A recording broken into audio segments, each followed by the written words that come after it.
Cappuccina was the star the world adored, Roland was the outcast it forgot, and Lucien was the puppet master hidden in plain sight. When the ballerina vanished without a trace during a routine rehearsal, no one suspected that the stage she loved would become her tomb. At just 23, she had danced on the world's most prestigious stages, from Milan's Scala to Berlin's State Opera. Her movements were described as floating, almost surreal, and her eyes held a strange intensity that made it hard to look away. There were no fingerprints other than hers and the cleaning staff's. A stage technician returned to pack away equipment and noticed something strange. Hanging from the chandelier above center stage were her ballet slippers untied, gently swaying. No one could explain how they got there. The remains were dressed in the shredded remnants of a white costume. The once delicate fabric faded and stuck to the skin. The location of the body only deepened the horror. She had been hidden behind the very wall she used to dance in front of. She wasn't taken away or dumped in a remote area. She had been entombed in the place that made her famous. Authorities began examining the cavity in detail. It was dark, unventilated, and completely soundproof. Blueprints provided by the city didn't match the actual structure. A door was marked in one place but didn't exist. A hallway shown on paper led to a solid wall.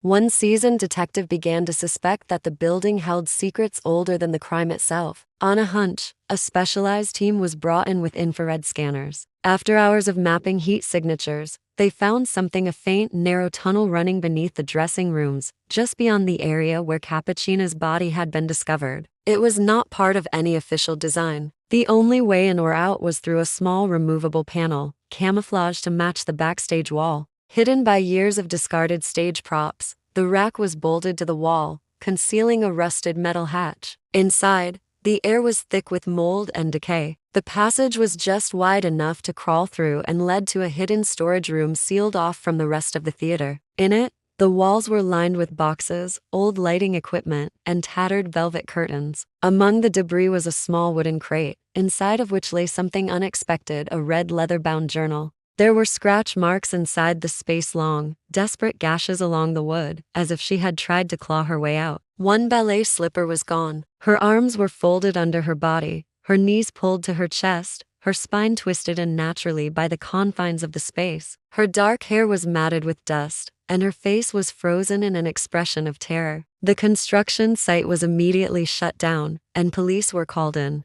Within hours, the forensic team confirmed the worst: the body belonged to Ballerina Cappuccina. The chandelier was more than 15 feet high, and no scaffolding had been in place. The police returned, but again, no new evidence was found. But her fingernails were cracked and torn, and her fingertips were raw. Toxicology reports later showed high levels of ketamine in her bloodstream, a powerful sedative used to paralyze or disorient. The dose wasn't enough to kill, but enough to render her helpless. The theory formed quickly: someone had drugged her, hidden her inside the wall, and left her to die in silence. The theater closed indefinitely, its grand doors sealed by rusted chains. The discovery turned the Marais Theatre from a cultural landmark into a crime scene, and the question now was no longer just what had happened but who had been behind it. And so, the story of the ballerina who vanished in silence became a legend whispered among dancers and theater-goers, with one question haunting them all: where had she gone? In the days that followed, search parties combed the nearby streets, rivers, and rooftops. The world had moved on, but the mystery of Ballerina Cappuccina lingered like a shadow across the Paris arts community. With no new clues, no suspects, and no answers,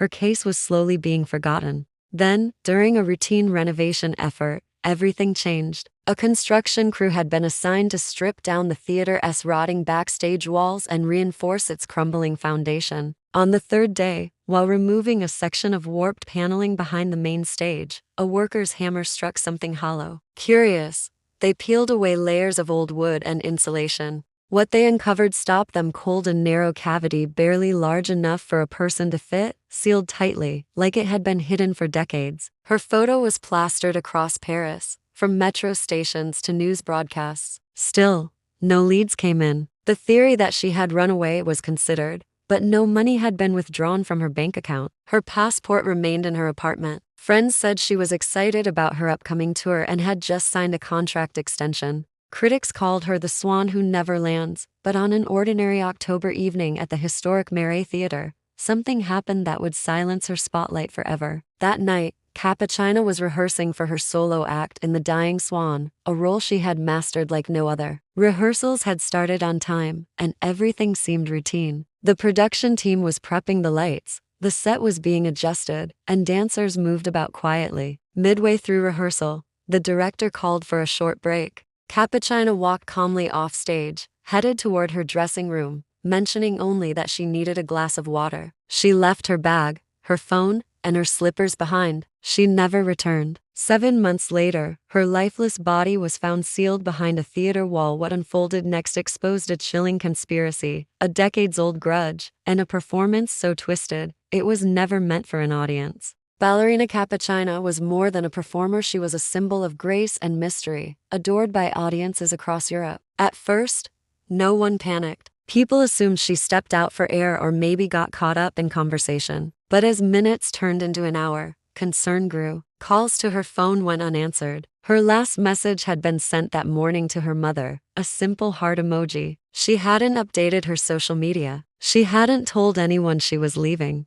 By the end of the night, the theater was empty, except for a few staff members and the police. Officers searched every dressing room, every exit, and even the parking area. Her car remained untouched. Security footage was quickly reviewed, but the cameras backstage were old and had blind spots. The hallway where she disappeared into was one of them. Investigators found no signs of a struggle. Her makeup table was neat, with a single rose placed in a vase beside it, likely left by a fan. Then, 2 days after her disappearance, something eerie happened. 7 months passed, and the Marais Theatre stood empty, its grand archways now draped in dust and silence. Inside the cramped space, curled awkwardly in a lifeless pose, was a body. The news sent shockwaves across the country. The girl who had vanished without a trace had been in the very theater where she was last seen. An autopsy revealed more disturbing facts. There were no visible wounds or broken bones. She had not been beaten or stabbed.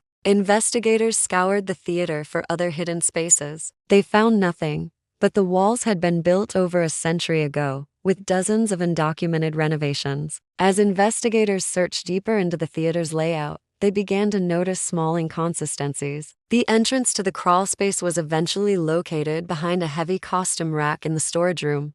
The journal was worn but intact, filled with entries written in tight, obsessive handwriting. None of it belonged to Cappuccina. The name signed at the back of the book was R.M. The entries detailed backstage movements, costume changes, lighting cues, and even personal details about Cappuccina's habits. Fake addresses, unverifiable references, and a photo ID that, upon closer analysis, matched an older image of Roland Mercier. Surveillance footage from the theater archives showed him in the background of several rehearsal sessions, always wearing a cap or hoodie, staying in the shadows. She looked calm, wearing her rehearsal outfit and walking with her usual quiet grace. The next scene was taken from a different camera angle, one supposedly disabled during the original investigation. It showed the man entering the hidden corridor behind the costume rack. He pulled open the metal hatch and disappeared inside, dragging the body with him. The timestamp suggested the entire act had taken no more than 3 minutes. But something else in the footage drew more attention than the man himself. His references checked out on the surface, but none of them could be directly verified. Under that identity, he had managed multiple venues across Europe,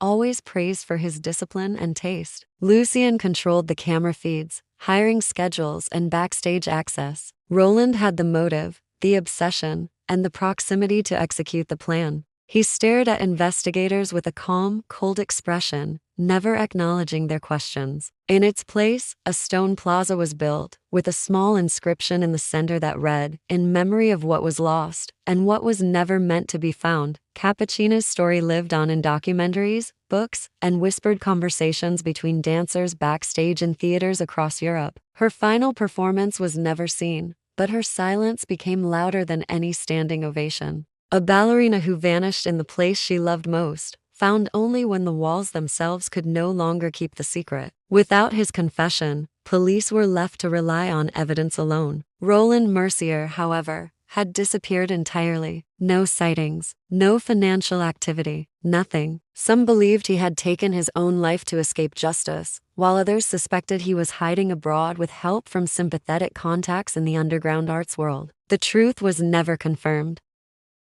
They didn't want Cappuccina dead, not at first. They wanted her silent, still, removed from the world that had praised her while ignoring them. She was never meant to vanish without a trace. She was meant to become a legend, an eerie ghost in the heart of the theater they once adored. But beneath the polished surface was a man with a complicated past and dangerous intentions. After the video surfaced and Lucien's identity was revealed, police raided his apartment.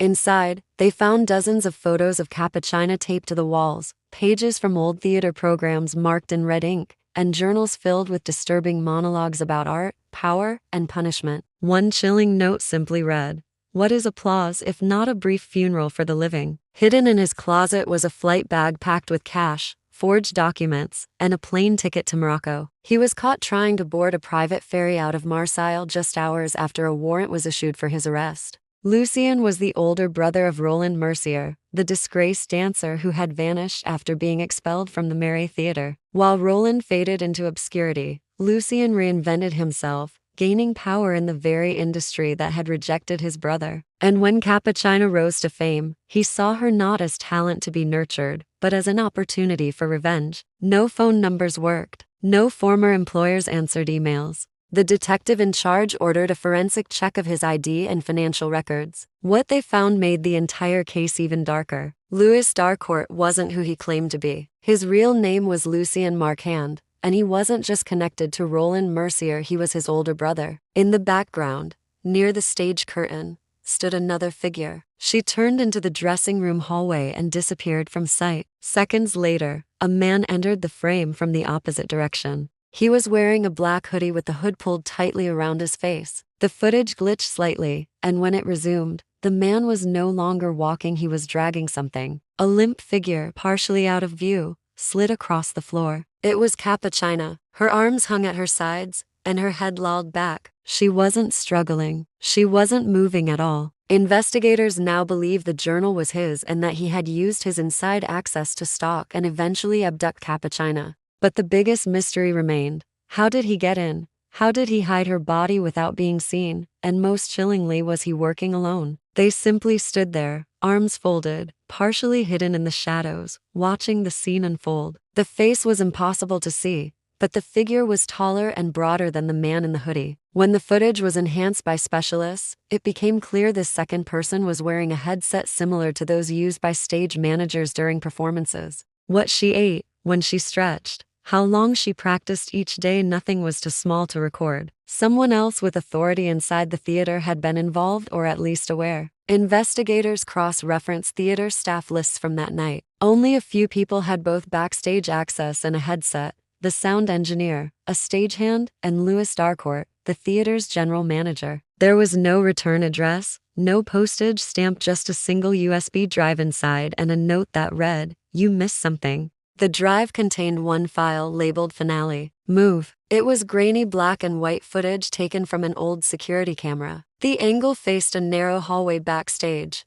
just outside the dressing rooms. The timestamp read the exact night Cappuccina had disappeared. It became immediately clear the writer had been watching her for a long time. The tone of the entries shifted over time, growing more intense. The final page read, "The swan forgets how to fly when you clip her wings. Soon she'll be still forever." The initials were traced to Roland Mercier, a former dancer once affiliated with the Marais Theatre. Nearly a decade ago, Mercier had been talented but unstable. He was expelled from the company after multiple incidents of aggressive behavior and obsession with younger dancers. Publicly disgraced, he vanished from the spotlight and was presumed to have left the city. But further investigation revealed a shocking twist. Someone with fake credentials had recently worked at the theater under the name Mark Leckler as a lighting assistant during the weeks leading up to Cappuccina's disappearance. When police pulled employment records, Mark Leckler's documents were full of red flags. 2 weeks after the discovery of the journal, just as the investigation began to slow again, an unmarked envelope was delivered to the lead detective's office. At first, the footage appeared normal. Dancers moved back and forth in soft focus, stagehands passed with equipment, and Cappuccina herself entered the frame around 9:17 p.m. The footage cut again. This person did not move. They didn't help. They didn't intervene. The theory shifted instantly. Roland Mercier may have executed the abduction, but he wasn't alone. Digging into Darcourt's background revealed a bizarre anomaly. Lucien Marquand had lived a double life for years, hiding behind the name Louis Darcourt and building a reputation as a cultured, respectable theater manager. With both brothers working inside the Marais Theatre, Roland in disguise as a lighting assistant, and Lucien with full managerial control, they orchestrated the perfect vanishing act. The plan unraveled only after time exposed what the darkness had hidden. Under intense interrogation, Lucien refused to speak, not a single word. The Marais Theatre was permanently closed, its decaying frame eventually torn down.